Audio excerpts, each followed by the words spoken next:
Na ljubljanskem temeljnem sodišču se je začel težko pričakovani proces, v katerem Janez Janša, Igor Bavčar in Tone Krkovič od sodišča zahtevajo, da se njihov projekt osamosvojitve Slovenije prizna kot avtorsko delo. Ja, dobro ste slišali. Trojka osamosvojiteljev toži to isto državo, ki so jo nekoč osamosvojili. Poglejmo najprej, kaj se je danes dogajalo pred sodiščem. Janša se dvi, Janša se dvi, Janša se dvi, Janša se dvi. Mi smo koncept osamosvojitve patentirali že leta 1991.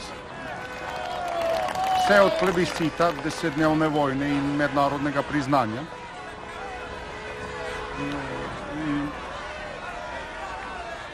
Naše izvirno avtorsko delo in to bomo tudi dokazali.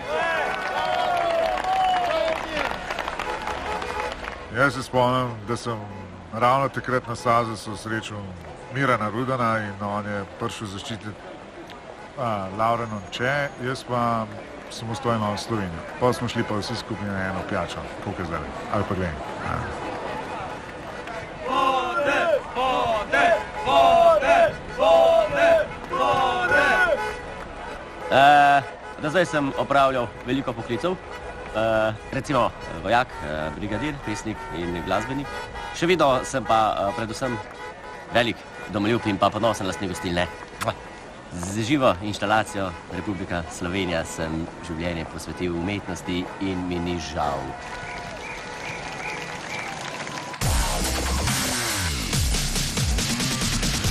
Pred sodiščem je zdaj v živo z nami kolegica Latoja. Čau, Slavko. Povej, kaj pravijo pravni strokovnjaki, kakšne so možnosti, da trojka uspe s tožbo?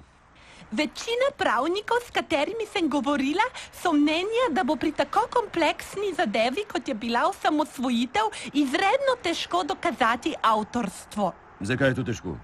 Predvsem zato, ker v zakonu o avtorskih in sorodnih pravicah piše, da so avtorska dela opredeljena kot individualne intelektualne stvaritve s področja književnosti, znanosti in umetnosti. Torej pravniki menijo, da politično-vojaški dosežki nimajo veliko skupnega z avtorskimi pravicami. Zagovornik trojke Franci Matos pa ima o tem čisto drugo teorijo.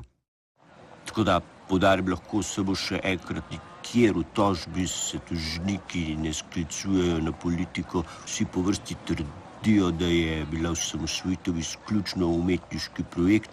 Politika je umetnost možnega in kot taka seveda umetnost že sama po sebi. Sklicevali se bomo tudi na zelo znan primer Božična noč.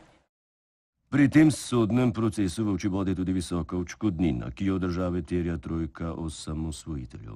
Ta znaša dobrih 182 milijonov evrov. Matej, kako so prišli do te številke? Točna številka je 182 milijonov in 500 tisoč evrov. Gre za seštevek vseh tantiemov za 25 let nazaj. Poglejmo, kako so to izračunali. Najprej so vsakemu državljanu za vsak dan uporabe države zaračunali en simbolični cent, kar ob predpostavki, da nas je 2 milijona, znaša približno 200 tisoč evrov na dan. Če to pomnožimo s 365 dni, dobimo 7 milijonov 300 tisoč evrov za enoletno uporabo države. 25 let samostojnosti tako skupaj znese 182 milijonov in pol. Latoja, kaj na te vrtoglave številke pravijo vztrajniki pred sodiščem? Oni pravijo, da so sami zadovoljni s tem, kar dobijo. Dobijo pa 20 evrov, sendvič in vodo.